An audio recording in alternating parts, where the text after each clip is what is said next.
중에 이 부분이 상당히 중요해요. 그래서 여기서 중요한 것은 하나님의 선한 명의 역사인지 이것이 역사인지 아닌지를 분별할 수 있는 부분을 이제 말씀드릴 테니까 보세요. 그러면 이제 원인이 있는 위안은 여기서 두 가지로 나다. 이것이 하나님의 영으로부터 올 수도 있고 사단으로부터 다시 말하면 악한 영으로부터 올 수도 있다라는 부분입니다. 그런데 여기 이제 원인 없는 이하는 하나님으로부터 온 위안이고 선한 영으로부터 온 위안이다. 여기 책에 다 나오니까 나중에 주셔도 돼요. 설명을 제가 좀 설명하겠습니다. 여러분 이제 이 부분이 우리 주님께서 박사 주명수 목사님 변호사님 같은 경우는 카 두 개 이렇게 써놨어요.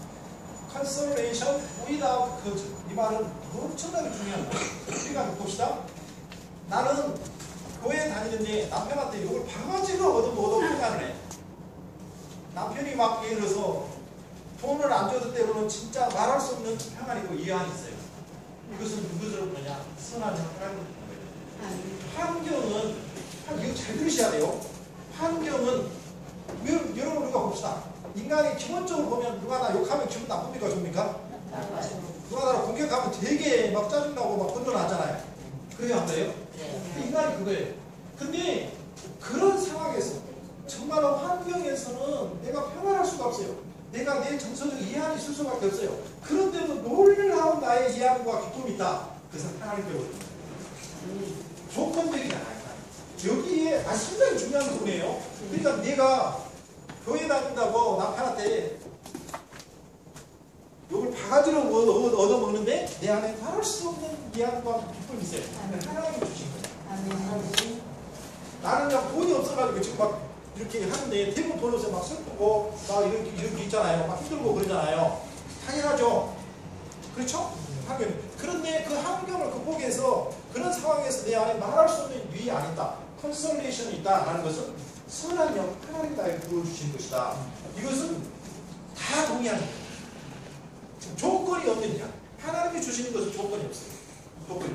나는 환경을 이룰 수밖에 없는데 하나님께서는 그 조건을 초월해서 우리에게 보시는 강력한 위안이 있고 기쁨이 있고 그래서 하나님께로부터 온 것이다. 지금 요 부분 있잖아요. 사단은 조건 없이 우리들에게 위안과 기쁨을 주는 영이 아니에요. 이해하셨어요? 네. 하나님만이 이런 분이시다. 그래서 원인 없는 위안, consolation without cause. without cause는 원인이 없는 이것은 하나님으로부터 온 위안이다. 그러니까 우리가 어떤 분이 권사님이 사모님이 와가지고 물어봐요. 이것이 하나님께로부터 온 것입니까? 아닙니까? 그럴 적에 환경이요. 정말로 노골이 죽겠어요. 그러잖아요. 노골이 죽겠어요. 하나님 나 같으면 자살할 것 같아. 근데 그 사람이 그냥 그 주님이 주는 그 기쁨이 있다는 말, 위안이 있다. 그것은 100% 하나님께로부터 온 것이다. 그렇게 분별할 수 있는 능력이 있어야 되죠. 이해되셨죠? 그런데 이 원인이 있는 이야 cause with cause는 어떤 것이냐? 하나님께로부터 선한 영으로 올 수도 있는 것이고 사단으로부터 올 수도 있는 거예요. 이해되세요? 네. 이해되세요? 그런데 여기에서 이제 중요한 것은 그러면 원인이 있잖아요. with cause 원인이 있다가 그럼 이것을 원인이 있는 이야기 하나님의 영으로부터 선한 영으로부터 온 것일 수 있고 사탄으로부터 온 것일 수 있어요. 요 두 줄 중에. 그럼 어떻게 구별할 것이냐? 이것이 중요한 부분이죠. 네? 그러면 하나님께로부터 온 것이다 라고 하는 것은 어떤 것이냐? 나에게 오는 위안, 기쁨, 평안이 처음에는 너무 기뻤어요. 그래서 어떤 일을 했어. 근데 막 싸워. 그런 법이 없어요. 하나님은. 교회에 예를 들어서 보세요. 하나님이 나에게 기쁨을 주었어요. 하나님이 나에게 어떤 선한 어떤 역사를 동기를 하도록 했어요. 근데 그 과정에서 막 남편과 싸우고 막 성도들끼리 싸우고 자식과 싸우고 하는 것은 하나님의 역사가 지금 이해되세요? 네. 하나님이 원인이 있는 것은 내가 어떤 부분을 했을 적에 그 부분이 동기,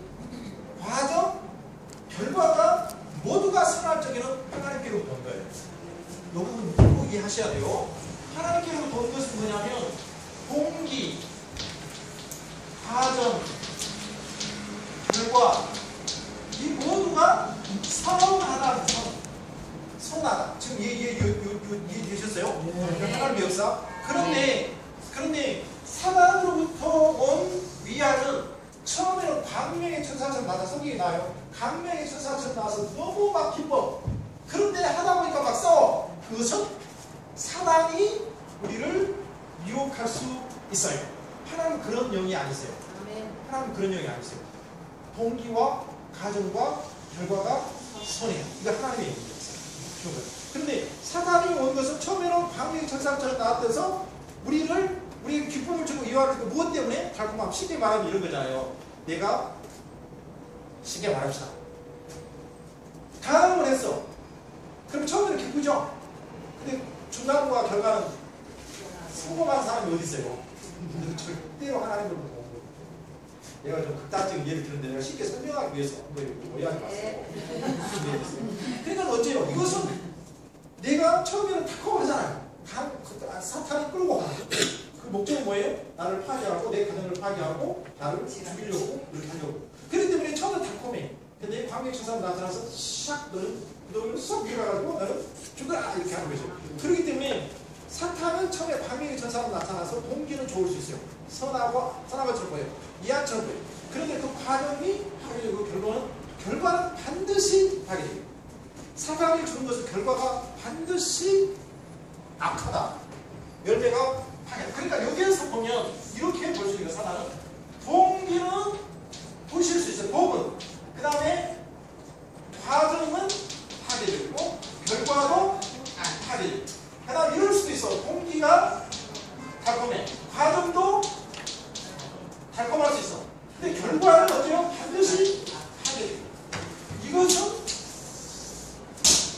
하나님께로부터 온 선한 영으로부터 온 위안이 아니고 평안이 아니고 그것은 절대로 이런 것은 어떤 것이냐면 다 가짜 위안이고 가짜 평안이다 라는 것을 우리가 볼 수 있는데 이건 탁월한 이런 부분에 대해서 그러면 이렇게 하면은 어떠냐?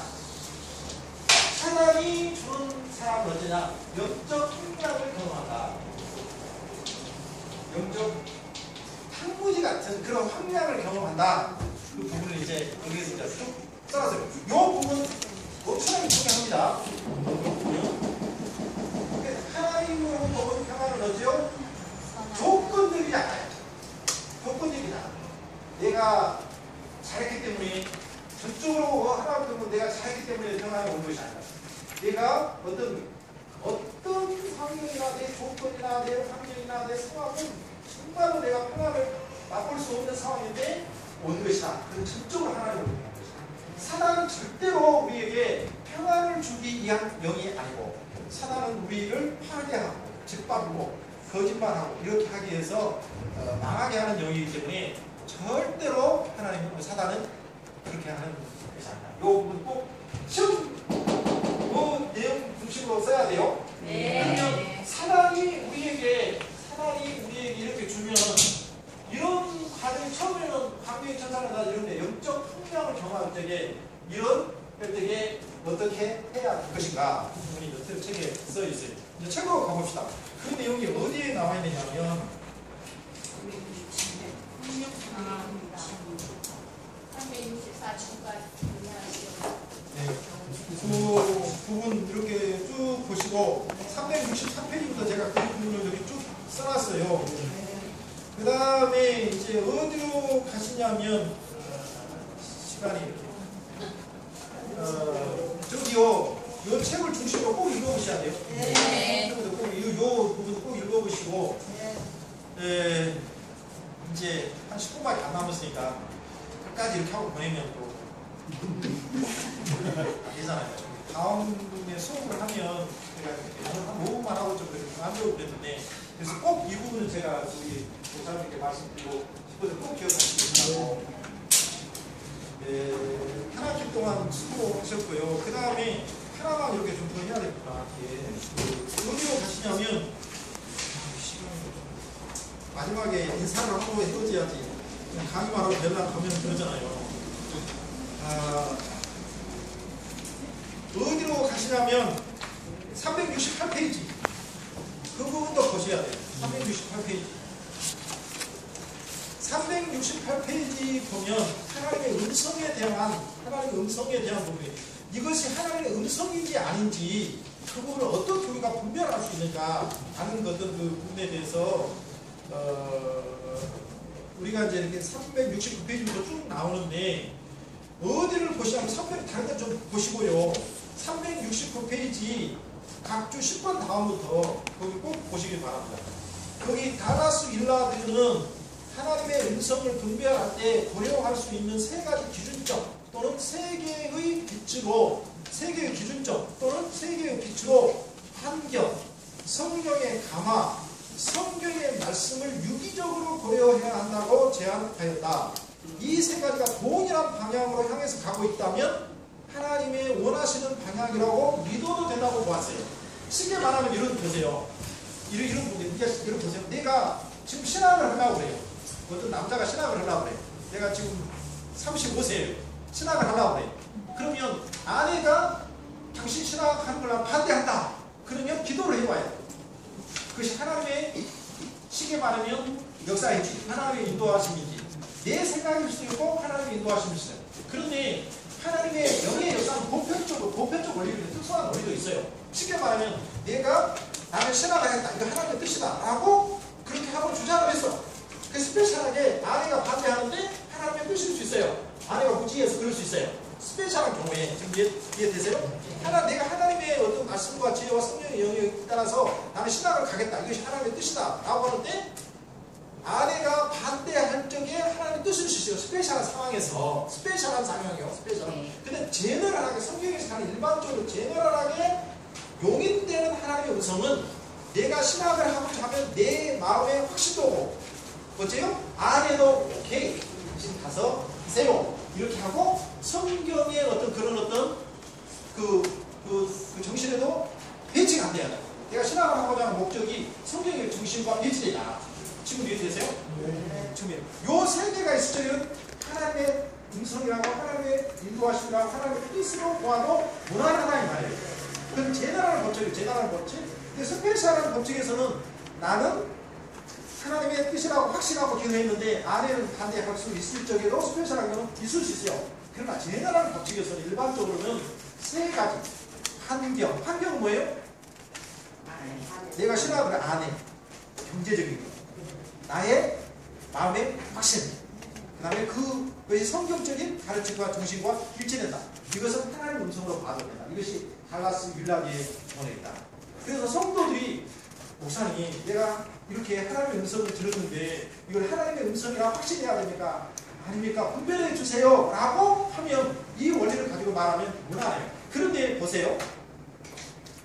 야, 여보는 좀 목사님 내가 결혼하라고 기도를 했는데 하나님이 저에게 확신을 주셨어요. 내 남자 같아요. 내 여자 같아요. 그렇게 하고 그럴 때 무조건 하나님의 뜻이다. 그렇게 말하다 나는 책임질 수 있어요. 저는 그런 데라고 큰일 나요. 그럴 적에는 이 세 가지가 정확하게 그러면 하나님의 응답이다. 하나님의 음성이다. 라고 말해줬다고 주시죠. 그런데 예를 들어서 지금 나도 좋고 남자도 좋고 여자도 되지. 근데 가정에서 막 부모들이 반대를 해. 뭐 이렇게 막 하자면 이 부분에 대해서 하나님께서 또 그렇게 역사하시기 때문에 그것은 하나님의 음성이라고 단정할 수 있는 것은 아니다. 고려해 볼 필요가 있다. 음성이 아니다라고 말해서는 안 돼요. 지금 이해되세요? 그러니까 하나님의 역사에서 이 A라는 남자와 B라는 여자가 결혼할 때는 어째요? 이 사람도 좋아하고 이 사람도 좋아하고 가정도 다 그래 축복해준다. 하나님 그렇게 역사하시는 하나님. 지금 이해되세요? 네. 그런 부분을 우리가 결혼이라든가 어떤 사업이라든가 이런 부분에 대해서 달라스라든가 제안하는 그 원칙을 보편적 원리를 먼저 적용하고 난 후에 스페셜한 부분은 나중에 정말로 고난으로 여깁니다. 쉽지 않은 부분. 이해하셨어요? 이 부분 꼭 기억하시고 하나님의 음성, 영적 분별 꼭 그 엑기스만 제가 말씀드렸어요. 그런데 이 부분이 더 중요해요. 그걸 봅시다. 거기서 이제 봅시다. 그러면 여기에서 370페이지 거기서 이제 다 읽어보시고 둘째 줄, 중요한 것은, 거기서 드디어 중요한 것은 하나님의 음성을 특징 짓는 가장 중요하고 결정적인 기준은 성경이다. 성경이다. 이 세 가지가 보편적인데 가장 결정적인 역할을 하는 게 뭐냐? 성경이다. 성경에 부합되지 않는 내용은 하나님께로 온 것이 아니다. 다시 서술하면 하나님의 음성은 절대 우리에게 성경에 어긋나는 활동이나 관계에 타당할 것을 명하지 않는다. 하나님의 음성의 분별 기준에서 가장 중요한 것은 성경의 원리인데, 여기서 이제 보세요. 여기서 말하는 성경의 원리를 잘 보세요. 성경의 원리 중에서도 으뜸되는 원리가 있어요. 으뜸되는 원리. 그 부분이 중요해요.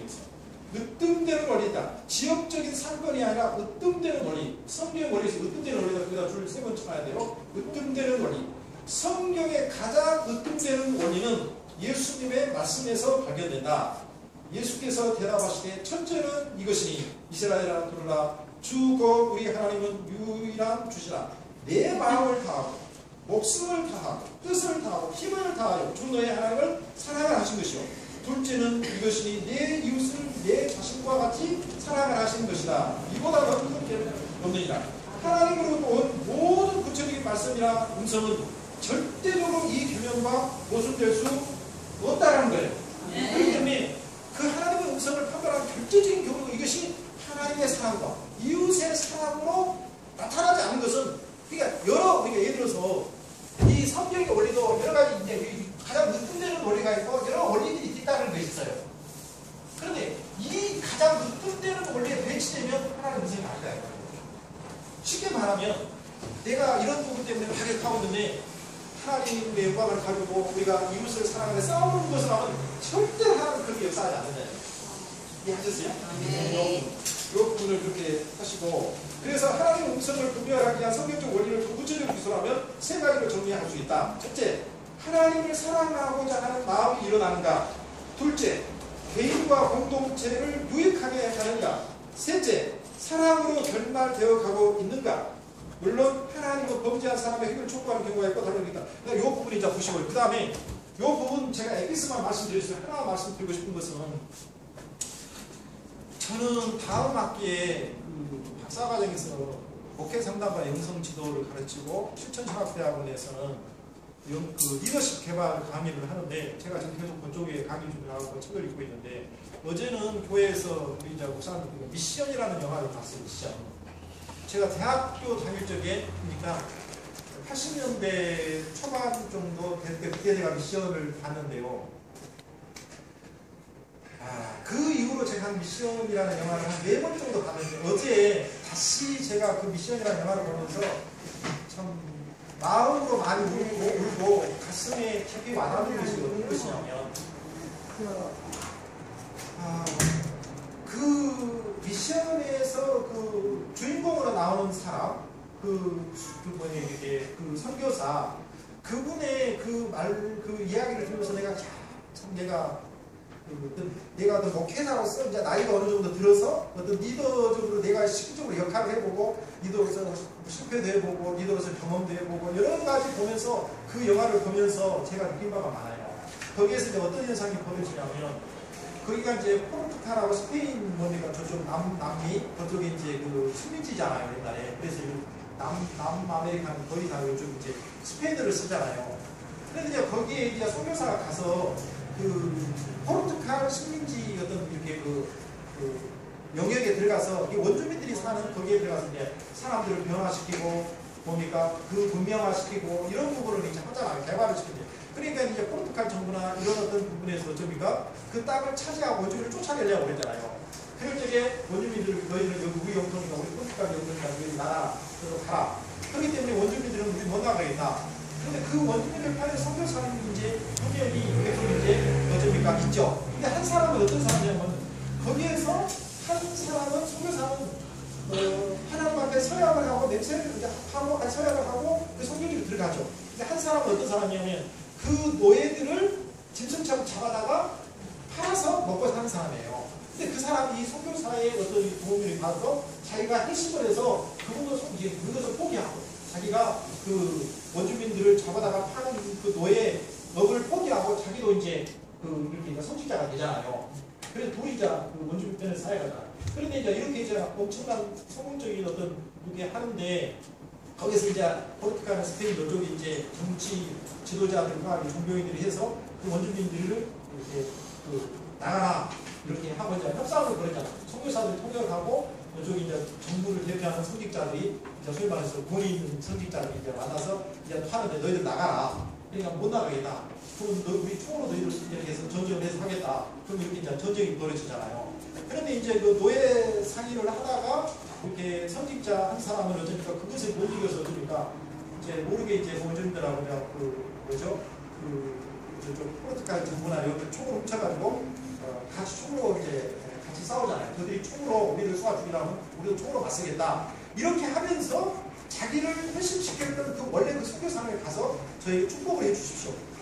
저는 총으로 싸우겠습니다. 라고 그럴 때 나는 축복할 수 없다. 내가 축복을 했을지라도 하나님이 인정하지 않는 것은 아무 의미가 없는 것이다. 라는 이야기를 하죠. 그러면서 그런 이야기를 합니다. 나는 끝까지 내가 선직자가 될 적에 하나님 앞에 서약한 것이다. 나는 십자가의 사랑으로 순종하고 내 사역을 감당하겠다라는 것을 하나님 앞에 서약을 했잖아요. 약속을 했잖아요. 그래서 그것을 끝까지 지키고 총을 들지 않고 그 무력으로 대하지 않고 얘들 공격을 총으로 대하지 않고 끝까지 십자가를 붙들고 하나님의 사랑의 정신으로 끝까지 이렇게 그 총을 쏘아도 그 십자가를 들고 사랑으로 가는 그 모습 속에서 이런 이야기를 합니다. 나는 하나님 앞에 주님 앞에 끝까지 나는 사랑으로 사역하고 사랑으로 내 사명을 감당하고 서약한 사람이다. 서약한 사람. 그렇기 때문에 그 서약을 나는 바꾸지 않겠다. 어기지 않겠다. 그러니까 다른 사람이 나를 총으로 쏘면 나 상황에 맞게 같이 나도 총으로 대하겠다. 이러지 않고 한 신도는 그렇게 해서 싸우잖아요. 근데 저는 그 사람의 그 선교사의 그 고백 속에서 엄청나게 내가 마음에 밀려오는 감동을 받아. 야, 이 성직자의 사역자의 리더십은 바로 저것이구나. 나는 그걸 몰랐구나. 그러니까 예를 들어서 우리가 목회를 하면서 이런 부분이 있잖아요. 내가 목회하면 내가 기도로 말씀으로 사람으로 숨겼는데 나를 욕하고 내가 가르친 것을 잘못 이해하고 그래서 나에게 뭡니까 때로는 공격을 하고 이런 쉽게 말해서 이런 걸 하잖아요. 그럼 어쩝니까? 내가 당신에게 나 그렇게 말 안 했다. 막 변명하려고 그러잖아요. 변명을 하고 아니다. 그럼 이런 것이다. 저는 그러다 그것은 이런 거더라고요. 그러니까 어떤 것이냐면 저 사람이 총으로 쏘면 나도 당신과 좀 같이 총을 쏘는 거예요. 목회자 준비했으세요? 네. 목회에서? 근데 목회라는 것은 목회 리더십이라는 것은 끝까지 내가 하나님 앞에 나는 사랑으로 십자가의 사랑으로 내가 예수님을 따르겠습니다. 그리고 내가 그런 사랑으로 저들을 목회하겠습니다. 돌보겠습니다. 그 서약을 놓지 않는 것이더라고요. 그게 정말 중요한 부분이에요. 그래야 리더십이 선 거예요. 그러니까 우리는 어떤 거냐면 누가 나를 공격해. 안 그랬어. 나도 그래. 왜 나에게 그러니까 분이 죽겠습니다. 그럴 수 있어요. 당신도 바라기도 나도 이제 이런 식으로 하는 것은 저 사람이 총으로 쏘면 나도 총으로 똑같이 쏘는 거예요. 이것은 목회자가 아니다. 나는 그런 그 깨달음을 내가 그것을 배워서 학기에 제가 목회 그 리더십 개발할 적에 그 영화를 보고 리더십 관점에서 한번 볼 필요가 있다. 그리고 이렇게 그래서 제가 거기에 느낀 것은 우리는 하나님의 십자가의 예수님의 십자가의 사랑으로 살아가. 그렇게 그것을 생명을 여기고 살아가겠다고 하나님 앞에 다짐한 사람들이기 때문에 힘들어도 총으로 쏴도요 그 어린 아이가 그 십자가의 사랑을 하고 주님 의지하고 그렇게 도도히 가는 그 모습 속에서요 저것이 바로 리더십이고 우리가 가야 할 길이구나 하는 것을 제가 이렇게 나왔어요. 이게 목회라는 것은 바로 십자가의 사랑을 하는 것이다. 그래서 십자가의 사랑을 놓지 않는 것 그것은 우리가 주님과 서야할 사람들이다. 그걸 우리가 가슴으로 서요. 그러니까 쉽게 말하면 성도들이 나를 막 욕하잖아요. 그럼 내가 어떻게 그것을 변명할 것인가? 내가 어떻게 그것을 이렇게 해명할 것인가? 그런 거 하지 말고요. 십자가의 사랑을 묵묵히 그쪽에 주님의 영광 받으시고 그 아름다운 열매가 참 어려운 것인데요. 난 제가 가슴이요. 난 눈물로 가서 야 내가 진짜 무명무지한 사람일까. 그러니까 그런 부분 남이 총을 쏠 때 나 총 드는 사람이 목회자가 아니고 선직자가 아니다. 십자가의 사랑으로 가는 것이 선직자의 모습이다. 라는 것을